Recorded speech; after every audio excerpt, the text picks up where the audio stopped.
Hello friends, स्वागत है आप सभी का। कैसे हैं आप सब? आई होप आप सभी स्वस्थ मस्त और एनर्जेटिक होंगे। तो सबसे पहले आप सभी को छठ पर्व की बहुत बहुत शुभकामनाएं, ढेरों बधाइयाँ। और स्पेशली बिहार वालों को छठ पर्व की बहुत बहुत शुभकामनाएं, क्योंकि छठ पर्व बिहार में बहुत ही धूमधाम से मनाया जाता है।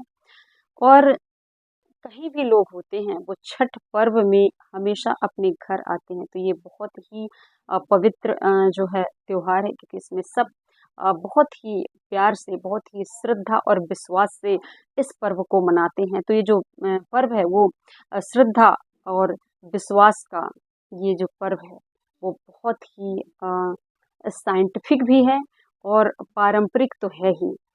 तो चलिए हम आज छठ पर्व के बारे में बात करेंगे और छठ पर्व का पौराणिक यानी कि इसका जो पारंपरिक महत्व है वो जानेंगे। इसका वैज्ञानिक यानी कि साइंटिफिक इम्पोर्टेंस क्या है, इसका साइंटिफिक सिग्निफिकेंस क्या है, ये भी हम जानेंगे। तो चलिए स्टार्ट करते हैं वीडियो को।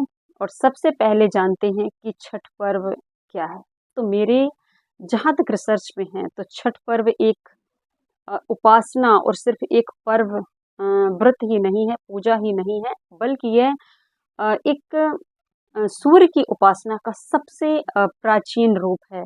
जब हम सूर्य भगवान को अर्घ देते हैं, सूर्य की पूजा करते हैं, सूर्य की साधना करते हैं, तो ये एक जो है बहुत ही उनकी उपासना का प्राचीन रूप है। इस रूप में हम सूर्य की साधना करते हैं और हम प्रकृति के पांचों तत्वों को अपनी आत्मा से जो है उन्हें जोड़ते हैं, उनको उनसे जुड़ाव महसूस करते हैं।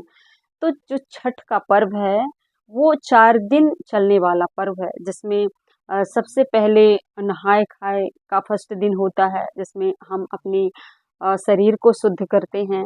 दूसरे दिन खरना होता है, जिसमें हम अपने मन को शुद्ध करते हैं। तीसरे दिन हम जो है शाम को सूर्य को जो है डूबते हुए सूर्य को अर्घ देते हैं और सूरज की जो डूबते हुए सूरज की जो पॉजिटिव एनर्जी है उसे हम फील करते हैं। और सुबह जब हम सूर्य को अर्घ देते हैं, जल चढ़ाते हैं सुबह, तो हम सूर्य की ऊर्जा को, सूर्य की एनर्जी को आत्मसात कर रहे होते हैं। तो ये बहुत ही अद्भुत पर्व है जो 4 दिन तक चलने वाला पर्व होता है।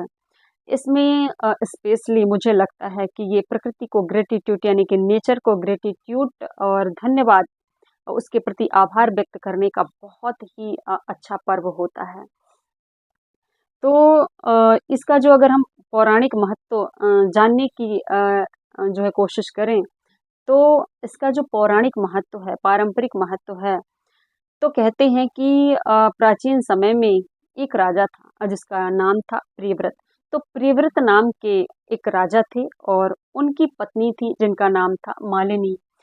तो जो राजा प्रियव्रत थे उनको किसी भी चीज की कमी नहीं थी, क्योंकि वो एक राजा थे। उनके पास धन, दौलत, ऐश्वर्य, हर चीज था। उनके पास सिर्फ एक ही चीज की कमी थी और वह थी उनके संतान की। उनके कोई पुत्र नहीं था और कोई भी संतान ना होने के कारण राजा रानी बहुत दुखी थे। चूंकि उनके पास संतान नहीं थे इसलिए वो दुखी थे और बहुत ही वो पूजा पाठ, धार्मिक प्रवृत्ति के थे। फिर भी उन्हें कोई पुत्र प्राप्त नहीं हो रहा था। बहुत समय बीत जाने के बाद राजा और रानी दोनों ने एक महायज्ञ करवाया और जब यज्ञ करवाए तो उन्हें एक फल दिया गया कि आप इस फल को ग्रहण करेंगे तो आपको पुत्र की प्राप्ति होगी।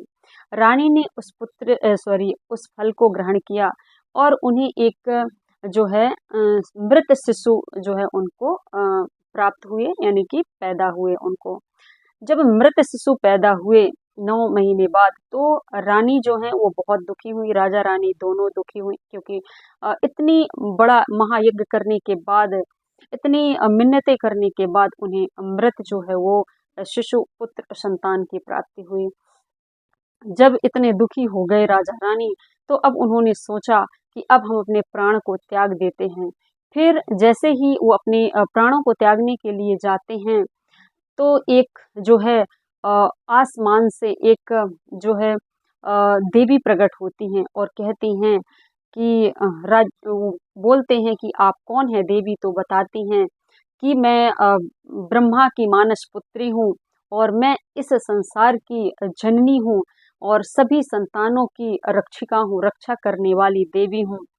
तो फिर उन्होंने कहा कि अगर आप जब छठी मैया जो है प्रकट हुई, तो उन्होंने कहा कि अगर आप छठ की पूजा करते हैं, इस पर्व को आप इसकी पूजा करते हैं, इसकी आराधना करते हैं, तो आपको संतान की प्राप्ति होगी।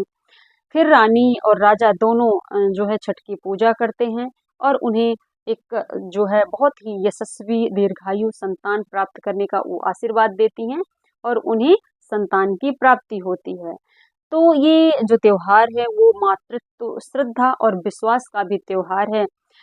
फिर उन्होंने आशीर्वाद दिया कि जो भी स्त्री इस छठ का पर्व को बहुत ही धूमधाम से मनाएगी, छठी मैया का व्रत करेगी, पूजा करेगी, उसका जो संतान है वो यशस्वी होगा, दीर्घ आयु होगा और बहुत ही गुणवान होगा। तो ये है छठी मैया के पर्व का बहुत प्राचीन और पौराणिक कथा या कहानी। अब हम इसके वैज्ञानिक महत्व को जानेंगे। तो छठ पर्व का साइंटिफिक जो सिग्निफिकेंस है, साइंटिफिक इसका जो वैज्ञानिक महत्व है वो है कि जब हम सूर्य को ना अर्घ्य देते हैं, जब हम सुबह सूर्य को अर्घ्य देते हैं, तो हम सूर्य की जो एनर्जी, तो वैज्ञानिक तरीके से अगर आप साइंस यानी कि विज्ञान कहता है कि सूर्य की जो एनर्जी है यानी कि सूर्य का प्रकाश है हमें विटामिन डी देता है, हमारे शरीर के लिए विटामिन डी जो है वो प्रदान करता है, जिससे हमारा शरीर, हमारी हड्डियां मजबूत होती हैं और ये सेरोटोनिन जैसे केमिकल्स को जो है हमारे शरीर में बनाता है, जो हमें हैप्पीनेस और हमें पीस यानी कि शांति देता है और ये हमारे शरीर को बहुत ही स्ट्रांग और एनर्जेटिक बनाता है। इससे जो है पॉजिटिव आयंस जो है वो हमारे शरीर के लिए बहुत ही बेनिफिट्स और इम्पोर्टेंट्स होते हैं। तो जो सूर्य की एनर्जी है वो हमें विटामिन डी देती है। सूर्य हमें डॉक्टर्स भी बोलते हैं कि कम से कम आधा घंटा सुबह के सूर्य के प्रकाश में आपको बैठना चाहिए, सूर्य की रोशनी लेना चाहिए, जिससे हमें विटामिन डी मिलता है। और जब ये विटामिन डी हमारे शरीर में प्रवेश करता है यानी कि हमारे शरीर हम जो सूर्य का प्रकाश है वो हमारे शरीर की हर एक एक कोशिका को चार्ज करता है, वो हमारे शरीर के हर हर एक एक सेल्स को एनर्जेटिक बनाता है। इससे हमारे शरीर में सेरोटोनिन जैसे केमिकल्स रिलीज होते हैं जो हमारे मन को शांत रखते हैं, हमें खुशी जैसे हार्मोन्स जो है वो केमिकल्स रिलीज होते हैं, जिससे हम मन से अपने आप को बहुत ही हल्का फील करते हैं, हैप्पीनेस फील करते हैं और शांत महसूस करते हैं। तो ये हमारे शरीर के लिए बहुत ही महत्वपूर्ण है जो सूर्य की किरणें होती हैं। तो जब हम सूर्य को सुबह अर्घ देते हैं, क्योंकि सूर्य की सुबह की किरणों में विटामिन डी होता है और जो अल्ट्रावायलेट रेज होती हैं वो बहुत कम होती हैं और शाम को भी जब हम सूर्य को अर्घ देते हैं तो उनकी पॉजिटिव एनर्जी और सूर्य की जो रेस होती है उसमें भी सुबह और शाम सूर्य की जो रेस होती हैं, किरणें होती हैं, उसमें अल्ट्रावायलेट किरणें जो है वो कम होती हैं और हीलिंग एनर्जी ज़्यादा होती है। सूरज की किरणों में सबसे ज़्यादा हमारे शरीर को हील करने वाली एनर्जी होती है। तो वैज्ञानिक अगर इसका हम साइंटिफिक महत्व जाने तो बहुत ही ये हमारे शरीर के लिए, हमारे लिए, हमारी ज़िंदगी के लिए, हमारे लाइफ के लिए बहुत ही इम्पोर्टेंस रोल प्ले करती है। तो जो सूर्य की किरणें होती हैं वो हमें एनर्जेटिक, हमें बहुत ही बेनिफिट्स प्रदान करती हैं। तो हम क्या देते हैं सूर्य को? हम प्रकृति को क्या देते हैं? सूर्य हमें इतने सारे प्रॉफिट्स, इतने सारे लाभ देता है, सुबह से लेकर शाम तक हमें रोशनी देता है, उसके आने से ही जो है अंधकार मिटता है और हम फिर से अपनी दिनचर्या स्टार्ट करते हैं। हमारे ज़िंदगी में एक रोशनी आती है, हमारे हर शरीर के एक एक सेल में जो है वो प्रकाश पहुंचता है और हमारे शरीर का एक एक सेल जो होता है वो प्रकाशित होता है। लेकिन इसके बदले में हम सूर्य को क्या देते हैं? हम प्रकृति को, इस नेचर को क्या देते हैं? हम जल को क्या देते हैं जो हमें फ्री में जो है हमें ऑक्सीजन मिलती है, हमें जल मिलता है, पानी मिलता है, सूर्य का प्रकाश मिलता है। तो मुझे लगता है आज के पर्व को जब हम प्रकृति के साथ अपने आप को कनेक्ट करते हैं, अपने आप को जोड़ते हैं, हम तो प्रकृति का धन्यवाद करते हैं। तो इससे अच्छा जो पर्व है वो क्या हो सकता है कि हम ग्रेटिट्यूड की भाव, हम ग्रेटिट्यूड करते हैं प्रकृति को, हम आभार व्यक्त करते हैं। और जितना ज़्यादा हम आभार व्यक्त करते हैं, ब्रह्मांड, ये जो ब्रह्मांड है, जो ये सृष्टि है, ये ईश्वर है, हमें उतना ही ज़्यादा और हमारी ज़िंदगी में वापस करता है। तो हमें जो कुछ भी फ्री में मिलता है, हमें उसका आभार व्यक्त करने का सबसे जो है बेस्ट तरीका है। और ये जो पर्व है, हमें ये मौका देता है कि इस मौके को हम जाने ना दें। इसीलिए मैं देखती हूँ कि ये त्योहार का दिन प्रतिदिन जो है वो महत्व बढ़ता ही जा रहा है।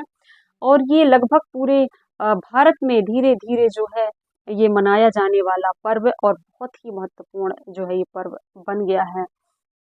बिहार में तो इसको बहुत ही अलग तरीके से, बहुत ही बेहतरीन तरीके से इस पर्व को बहुत ही धूम-धाम से मनाते हैं। और मुझे लगता है कि प्रकृति का जो है आभार व्यक्त करने का, प्रकृति के प्रति ग्रैटिट्यूड भाव रखने का बहुत ही बेस्ट पर्व है, बहुत ही महत्वपूर्ण है ये पर्व। तो ये पर्व हमें सिखाता है, ये पर्व ये जो है हमें शिक्षा देता है कि हमें कैसे ईश्वर का धन्यवाद करना है, प्रकृति का धन्यवाद करना है और कैसे ईश्वर से जो है कनेक्ट होना है, कैसे प्रकृति से कनेक्ट होना है।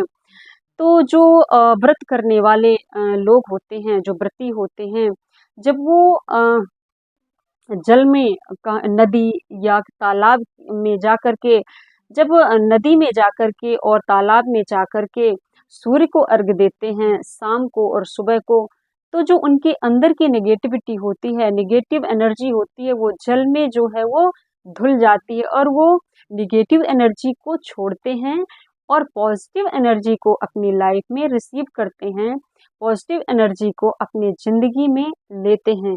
और अभी आप देखेंगे कि जो है वो शुद्ध शाकाहारी जो है भोजन करते हैं और फल आहार लेते हैं। तो इससे हमें, और जैसे तली चीज़ें और नमक की चीज़ें नहीं खाते हैं, इससे क्या होता है, इससे हमारे संयम का भी पता चलता है कि हम कैसे अपने आप को संयमित रखते हैं और इतने दिन हम कैसे साधना करते हैं सूर्य की। ये जब हम ध्यान करते हैं ना, सूर्य की अर्घ देते हैं, तो हम सूर्य की जो है सूर्य ध्यान करते हैं, यानी कि हम सूर्य की साधना कर रहे होते हैं। और जब हम सूर्य की साधना करते हैं तो ये हमारे संयम का, क्योंकि हम इतने दिन तक अपनी इच्छाओं को कंट्रोल करते हैं, अपनी जो भी इच्छाएं होती हैं खाने पीने की, उनको हम कंट्रोल करते हैं। इससे हमें संयमित होने का जो है हमें अपने अंदर संयम का व्रत हम करते हैं इसके साथ साथ। तो ये पर्व जो है वो बहुत ही अमेजिंग है, बहुत ही अद्भुत है। तो एक बार फिर से सभी को छठ पर्व की बहुत बहुत शुभकामनाएं और छठी मैया की जय। जय हो छठी मैया। और जो भी स्त्री इस व्रत को करती है और इस पर्व को मनाती है, छठी मैया उसकी जो झोलियां हैं वो खुशियों से भर देती हैं, उसको संतान की प्राप्ति जो है प्राप्त करने का जो है वो वर देती हैं।